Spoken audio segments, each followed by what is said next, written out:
மூன்றாவது கடவுளை தேட வேண்டும். தேவனை தேட வேண்டும். எனக்கு இந்த வசனம் பைபிள்ல ரொம்ப பிடிச்ச வசனம். 1 நாளாகமத்திலிருந்து வாசிக்கலாம். என் குமாரனாகிய சாலமோனே, நீ என் பிதாவின் தேவனை அறிந்து, அவரை உத்தம இருதயத்தோடும் உற்சாக மனதோடும் சேவி. கர்த்தர் எல்லா இருதயங்களையும் ஆராய்ந்து, நினைவுகளின் தோற்றங்களை எல்லாம் அறிகிறார்.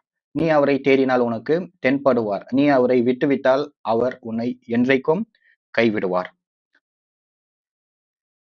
என் பிதாவின் தேவனை அறிந்து, அவரை உத்தம இருதயத்தோடும் உற்சாக மனதோடும் சேவி.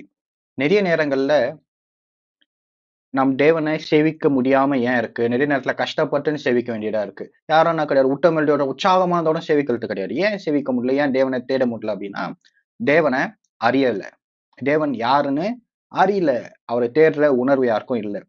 எங்க டீச்சர் ஒரு உதாரணம் சொல்லுவாரு. என்ன அப்படின்னா, என்ன பண்றீங்க? ஒரு பொண்ணை பாக்குறீங்க. என்ன பண்றீங்க? எத்தனையோ பொண்ணு இருந்தாலும் ஒரு பொண்ணு பின்னாடி என்ன பண்றோம்? சுற்றுறோம். அந்த பொண்ணை கல்யாணம் பண்ணிக்கிறோம். கடைசி வரைக்கும் அவங்களுக்கு உண்மையா இருக்கிறோம். சந்தோஷமா இருக்கிறோம். என்ன பண்ணல? என்ன பண்ணிட்டு என்ன ஒரு வேண்டா வெறுப்பா செய்யல. உற்சாக இருதயத்தோட உத்தாம மனதோட என்ன பண்றோம்? இருக்கிறோம். ஏன் ஏன் அது மாதிரி பண்றோம்? ஏன்னா ஏதோ ஒண்ணு ஒர்த்தா இருக்கு. என்ன பண்றது? ஏதோ ஒண்ணு ஒர்த்தா இருக்கு. பின்னாடி ஓடல்ட்டு, பின்னாடி சுத்தல்ட்டு, அடி உத வாங்கல்ட்டு ஏதோ அப்புறம் அப்புறம் என்ன பண்றோம்? கல்யாணம் பண்ணிக்கிறோம். கல்யாணம் நட்டா சண்டை வந்தாலும் வீட்டுக்கு வரோம். எல்லாம் செய்றோம். ஏன்? ஏதோ ஒர்த்தா இருக்கு. ஏதோ நேசிக்கிறோம். ஏதோ பிடிச்சிருக்கு. அவங்கள அறிஞ்சு இருக்கிறோம். அதனாலதான் என்ன பண்றோம்? நம்ம அவங்கள என்ன பண்றோம்? அன்பு கூர்றோம். அவங்களுக்கு எல்லாம் செய்றோம்ல. அதே போல தான் கடவுளும். கடவுள்கிட்ட அவர் என்ன பண்றாரு? ஒருவேளை நம்ம கணவர், மனைவி இருதயங்களை எல்லாம் ஆராய்ந்து நினைவுகளின் தோற்றங்களை எல்லாம் அறிய முடியாம இருக்கலாம். கடவுளுக்கு தெரியும். அவர் இருதயங்களை ஆராய்ந்து நினைவுகளின் தோற்றங்களை எல்லாம் அறிந்திருக்கிறார். அப்போ இது ரொம்ப முக்கியம். நீங்க கடவுள என்ன பண்ண முடியாது? சும்மா உங்க அப்பா சொன்னாரு, அம்மா சொன்னாரு, கிறிஸ்டினா பொறந்துட்டேன். அதனால கடவுளை சேவிக்க முடியாது. கடவுளை நீங்க எப்போ உண்மையா சேவிக்க முடியும்? உற்சாகமான தோழி சேவிக்க முடியும் அப்படின்னா, அவரை அறிந்த பிறகுதான் அவரை சேவிக்க முடியும். அவர் எவ்வளவு நல்லவர்.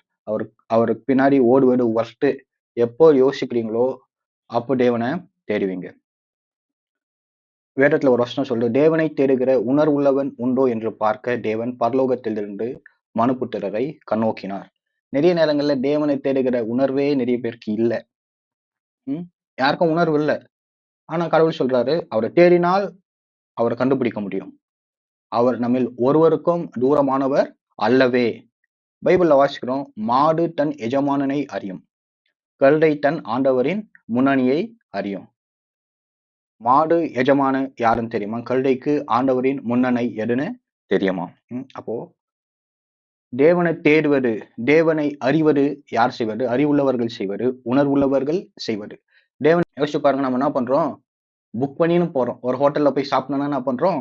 புக் பண்றோம், கியூல நிக்கிறோம், என்ன பண்றோம்? சாப்பிடுறோம், சொல்றோம். எல்லாம் இந்த டேஸ்ட்டுக்காக தான் என்ன பண்றோம்? இவ்வளவு தூரம் நம்ம வாங்குறோம், புக் பண்றோம், கியூல எல்லாம் நிக்கிறோம். சில சமயத்துல என்ன சொல்றோம்? ஏதாவது ஆர்டர் பண்ணது இருந்தா, எது வாங்குறதுனால அங்க வாங்கு, அங்கதான் எல்லாம் நல்லா இருக்கும். அப்படிலாம் நம்ம என்ன பண்றோம்? சொல்றோம். அதெல்லாம் நமக்கு நல்லா தெரிஞ்சிருக்கு. அதெல்லாம் நம்ம அறிந்து இருக்கிறோம். அந்த உணர்வுலாம் நமக்கு இருக்கு. ஆனா தேவனை தேடுவது, தேவன் யார்? நம்ம எஜமான் யார்? அவர் எப்படிப்பட்டவர்? ஒரு கழுதை கூட தெரியுது, ஒரு மாடு கூட தெரியுது. எஜமான் யாரு? அவருடைய முன்னணை எங்க இருக்கு தெரியுது. சில சமயத்துல ட்ரெஸ் வாங்குறதுக்கு என்ன பண்றோம்? சாரின்னா அங்கதான் பெஸ்ட், சுடிதார்னா அங்கதான் பெஸ்ட், ஷர்ட்னா அங்கதான், பேண்ட்னா இங்கதான். அட வாங்குறோம், அத பாக்குறோம், அதை ட்ரையல் பண்றோம். எல்லாமே பார்த்துட்டு என்ன பண்றோம்? எங்களுக்கு தெரிஞ்சவங்க என்ன பண்ணுவாங்க? ஒரு சாரி எடுத்தா நல்லா இருக்கா, நல்லா இருக்கா, எல்லாருக்கிட்டையும் கேட்பாங்க. நமக்கு அதெல்லாம் தெரியுது. எங்க இருக்கு நம்ம விசாரிக்கிறோம். நிறைய விஷயம் சர்ச் பண்றோம். அதெல்லாம் பண்றோம். அந்த உணர்வு இருக்கு, அந்த அறிவு இருக்கு. அப்படி போட்டா எல்லாம் பார்க்கணும். அப்படிலாம் யோசிக்கிறோம். நல்லது, நல்லது. தப்பு கிடையாது. நல்லது. சாப்பிட்டு நல்லது. ட்ரெஸ் எடுக்கிறது நல்லது. ஆனா தேவன் அது மாதிரி தேடுறோமா? தேவன் அது மாதிரி அறிஞ்சுக்க முயற்சி எடுக்கிறோமா? அப்படி அறிஞ்சுக்க முயற்சி எடுக்கிறது இல்ல. கர்த்தர் நல்லவர் என்பதை ருசித்து பாருங்கள். கடவுளை தேடுவது, அவர் அறிவது என்பது, அவர் நல்லவர் என்று சொல்வது என்பது, அது ஒரு அனுபவம். நல்லது தான். சாப்பிட்டு எல்லாரும் சாப்பிடுறோம், நானும் சாப்பிடுறேன், நல்லது. ட்ரெஸ் எடுக்கிறோம், நல்லது. அது கெட்டது கிடையாது.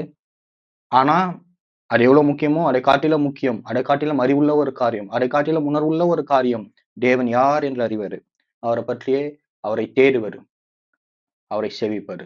அப்போ இந்த காரியத்துல முதலாவது ஒண்ணு பார்த்தோம். எப்போ தேவனை சேவிக்க முடியும்னா அவரை அறிஞ்சாதான் அவரை சேவிக்க முடியும். அடுத்த ஒரு காரியம், நீ அவரை தேடினால் உனக்கு தென்படுவார். இப்போ எனக்கு ஒரு சாம்பார் கத்துக்கணும் அப்படின்னா, சாம்பார் வைக்கணும்னா உடனே என்னால வைக்க முடியுமா? கஷ்டம், முடியாது. என்ன பண்ணணும்? யாராவது சொல்லி தரணும், இல்லையா புக்கு பார்த்து படிக்கணும். ஒரு 10 வாட்டி 20 வாட்டி செஞ்சா என்ன பண்ணலாம்? ஒரு சூப்பரான சாம்பார் என்னால வைக்க முடியும். ஒரு ஃபேன் யாராவது செய்ய முடியும்? செய்ய முடியாது. அதுக்கு நிறைய டிசைன் பண்ணணும், நிறைய காம்போனன்ட்ஸ் இருக்கு. ரொம்ப ரொம்ப கஷ்டம். ஒரு மொபைல் யாரால செய்ய முடியும்? அது என்ன பண்றாங்க, 5 வருஷம் ரிசர்ச் பண்றாங்க. அப்புறம் என்ன பண்றாங்க, அசெம்பிள் ஒரு பில்டிங் ஃபுல்லா ஆள் போட்டா தான் என்ன பண்ண முடியும்? ஒரு மொபைல் செய்ய முடியும். எல்லாம் ரொம்ப கஷ்டம். யோசிச்சு பாருங்க. இந்த பூமியிலேயே, இந்த யூனிவர்ஸ்லயே, இந்த அண்டம் சொல்றோம். அண்டத்திலேயே யாரு ரொம்ப பெரியவர், ரொம்ப மகத்துவமானவர், யார் ரொம்ப காம்ப்ளெக்ஸான பீயிங்? கடவுள். ஆனா கடவுள தேடினா உங்களுக்கு தென்படுவார். அதுதான் ஒரு விசேஷம். ம். ஒரு சாம்பார் வைக்கணும்னா உடனே வைக்க முடியாது, கஷ்டம். ஒரு ஃபேன கண்டுபிடிக்கணும் அப்படின்னா, ஒரு ஃபேன் நம்மளால செய்யணும் நம்மளே. ரொம்ப ரொம்ப கஷ்டம். ஒரு மொபைல் செய்யறது கற்பனையே பண்ண முடியாது. ஆனா தேவன நீங்க தேடினா அவர் உங்களுக்கு தென்படுவார். உலகத்திலேயே அவர் தான் ரொம்ப பெரியவர், ரொம்ப மகத்துவமானவர். அவர மாரி எதுவுமே கிடையாது. கடவுள் அவர். ஆனா கடவுள நீங்க தேடினீங்கன்னா அவர் உங்களுக்கு தென்படுவார். அவர் உங்களுக்கு தூரமானவர் அல்லவே. நான் உங்களை உற்சாகப்படுத்த விரும்புகிறேன். தேவனை தேடுங்கள். தேடினால் கடவுள் உங்களுக்கு தென்படுவார். அவர் உங்களுக்கு தூரமானவர் அல்ல.